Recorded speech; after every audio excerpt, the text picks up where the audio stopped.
everyone, it's Keela here for Soy and Shea. Thank you so much for joining me for today's video. We're going to start off with a little bit of an unboxing of an order that I have just received yesterday, and then we'll go and make some soap. Now before I start unboxing this beautiful box here, just a little bit of a background on it.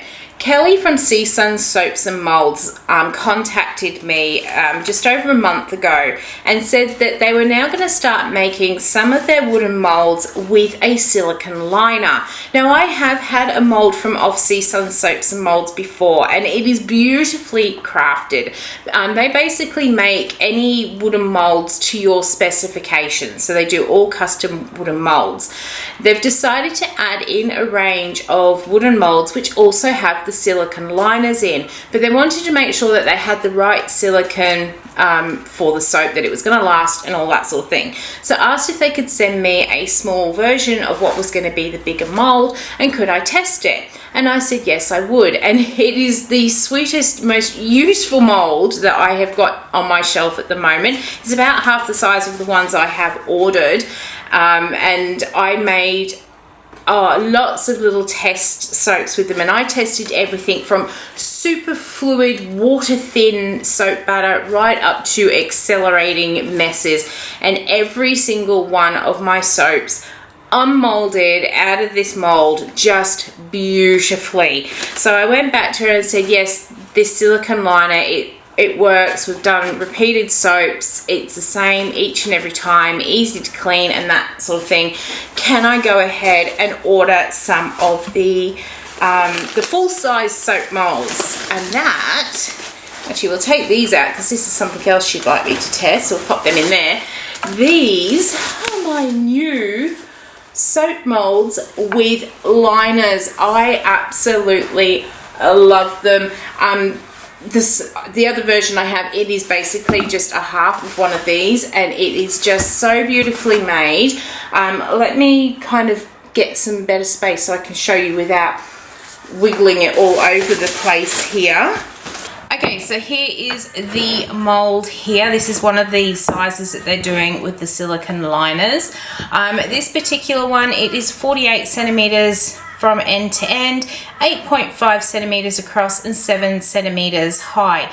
Now because the silicone liner does sit nice and flush with the top of the mold, you can do high tops in these with no issues at all. I tend to find if the liners sit too low, it makes it just that little bit harder to pipe, but because it sits nice and flush, you can do your high tops, you can do your piping, and you don't have to fill it all the way to that 7 centimeter mark. If you want your soaps lower, you just make less batter to go in them, and it's absolutely gorgeous.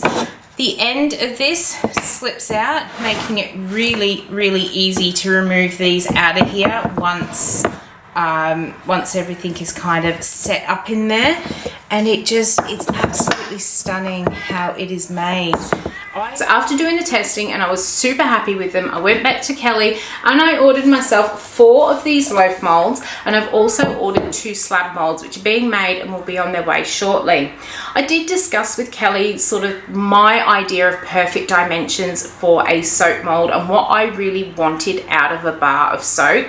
And with this particular loaf mold, she's got a tall and skinny, this one, and a slab mold available with the silicone liners. But what I wanted out of this one was I like to cut 18 bars of soap out of my loaves, which my current molds allow me to do. However, because of the placement of the wires that are on my cutter, with some being at 2.4, some being 2.7, even though I should technically get an end piece from off my current molds, which are 45 centimeters, I think they are.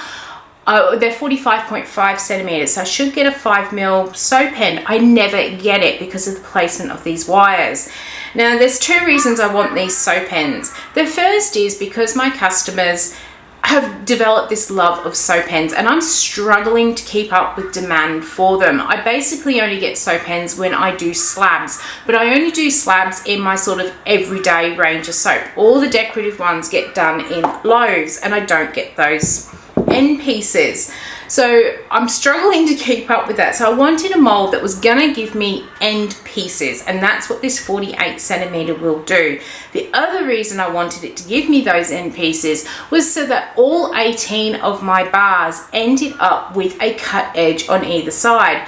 Quite often when I cut them on my other molds, these two end soaps that come out of the mold, they either have a very plain side each on one of them, or if I have put embeds in the soap like the long canes, you can't see them on the ends of those bars, so you don't get that full effect on them. I wanted my soap molds that when I cut my 18 bars, each of those bars had the design on both sides. So having this at 48 centimeters means I can get my 18 bars and I'll get some fairly hefty end pieces. I should end up, I think I've calculated it to be 4 big soap end pieces, or I can get 8 little soap end pieces. So that was one of the reasons for this extra length. But if you are someone who likes to just go at 2.5, you're not bothered what the ends of your soap look like, or you're doing a very simple soap where it doesn't matter, you can actually get 19 bars out of this with a 5mm end piece depending upon your cutter. So this size is quite versatile, that you can get 18 or 19 bars out of it. I didn't want the extra length to be so small that you really couldn't get another full size out of the soap. So it does give you that flexibility with this size. She does also have a tall and skinny available, and as I said, I've ordered a slab as well. So there's a couple of different sizes available in these. What I'll end up doing for today's soap, I'm not going to put any markings on my mold. I just want to christen it. But what I'll end up doing is I'll get my soap cutter down. I'll take the placement of the wires, because as I said, they are all different. Some's 2.4, 2.6, 2.7. They're not just at 2.5.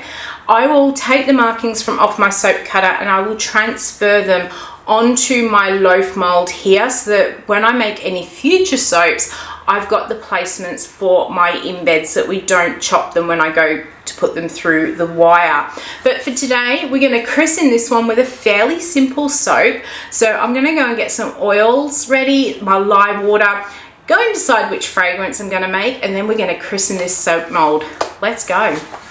So the simple soap I'm going to make today is the seashells soap. I'm almost out of it, and I like to keep this one on my rack. I will leave links to the original video and put most of this into music. I chose to do this one because I'm not particularly bothered where the cut lines go through my embeds on this one. So this is just a really good way to see exactly how my soap cutter is going to cut through these new molds. So I've just put my lye water in with my oils. Gonna mix it up. I'll do my bottom layer first, which is some sand, which has some pumice in it, and then I'm going to mix up some blue colors for the top. So as I said, I'm gonna put this to music, and if you want to see the more detailed video on it, I'll leave links up in the corner for you.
So here is seashells. It's going to be a little bit darker than my usual version because I added in that navy blue, but I'm absolutely loving how it's coming up, and I saw some beautiful swirls as I was pouring it. I'm going to leave it sit here and we'll be back shortly, and I'll show you how easy it is to unmold these soaps out of these silicone molds. And with this one I have not used any sodium lactate, and usually I use it in those nurture soap molds.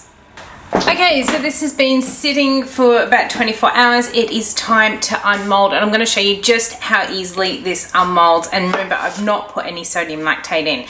So I'm going to take the end of my mold out first, and this just very simply, I know you can't see what I'm doing up at the top, but it does come straight out, which is so much easier than my old molds where I was having to use the ribbon to help me lift it out. All I'm going to do is just go on either side.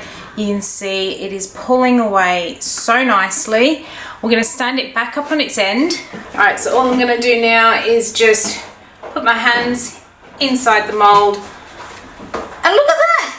It just slips straight off. This is such a beautiful silicone. It comes off really nice and clean. Nice sharp edges as well, which I absolutely love on this.